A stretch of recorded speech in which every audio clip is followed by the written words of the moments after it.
The French influence on the English language. How French words shaped modern English introduction. The English language is a complex tapestry woven from numerous influences, and one of the most significant contributors is French. After the Norman Conquest of England in 1066, French became the language of the elite, the court, and the legal system.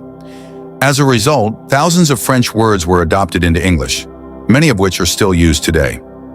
This borrowing didn't just add new vocabulary, but enriched English in areas like law, cuisine, fashion, and government. In this article, we'll explore the historical context, common French words in English, and how these words continue to shape the modern lexicon. First, historical context: the Norman Conquest and its linguistic legacy. In 1066, William the Conqueror, Duke of Normandy, invaded England and became its king. As the Normans were originally from France, they brought with them Old French, Norman French, which became the language of the ruling class. For centuries, English coexisted with French, with the common people speaking Old English and the elites using French. Over time, English borrowed heavily from French, especially in areas related to law, governance, art, and cuisine. The Norman Conquest had a lasting impact on the structure of English. Today, around 30% of English words have French origins, which shows the deep linguistic connection between the two languages. Two common French words in English. Let's take a closer look at some of the most commonly used French words in modern English. Genre. Originally from the French word for kind or type, genre is widely used in English to categorize forms of art, music, literature, and film. For example, you might discuss genres like romance, horror, or science fiction in film. Ballet. Borrowed from French, this word refers to a specific form of classical dance. Ballet not only retained its French pronunciation, but also became synonymous with grace, discipline, and artistry worldwide. Rendezvous.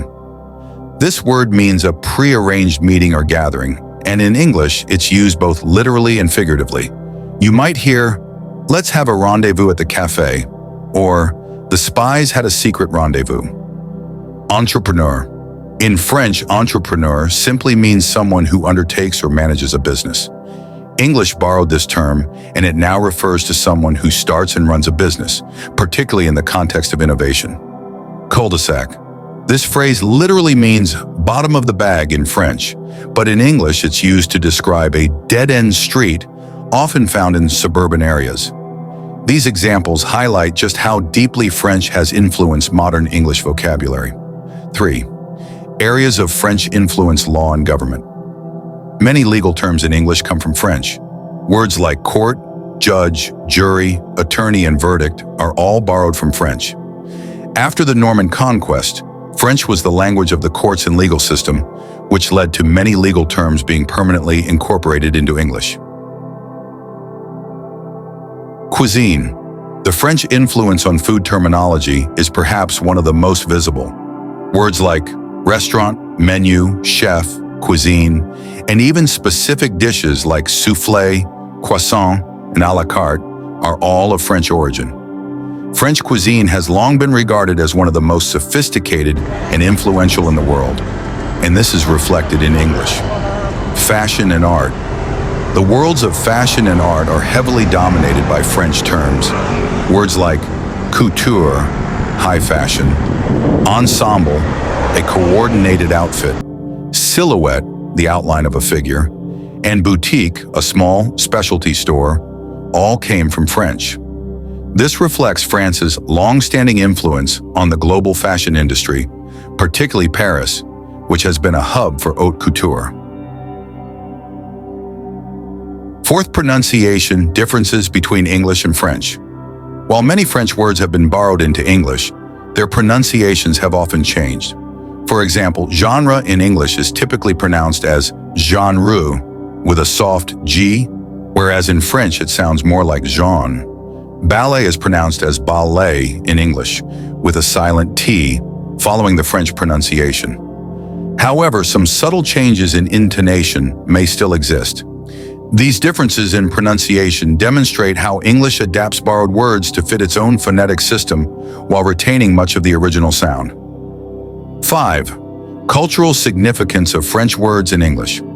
French words often carry connotations of sophistication, elegance, or specialization. For example, discussing a meal at a restaurant instead of at a diner, or buying clothes from a boutique instead of a shop, evokes a sense of high quality or exclusivity. The French origin of these words has imbued them with an aura of cultural refinement that remains even when used in everyday English. Conclusion: the lasting impact of French on English. The extensive borrowing of French words into English has shaped the language in profound ways, contributing to its richness and diversity. French has left a lasting imprint, especially in specialized areas like law, fashion, and cuisine, and continues to influence modern English with new terms regularly borrowed as cultures intermingle. By understanding these borrowed words and their origins, we gain insight into how language evolves and how different cultures, through history, leave their mark on communication. For a language detective like you, tracing these French influences is an exciting journey through time, history, and human connection.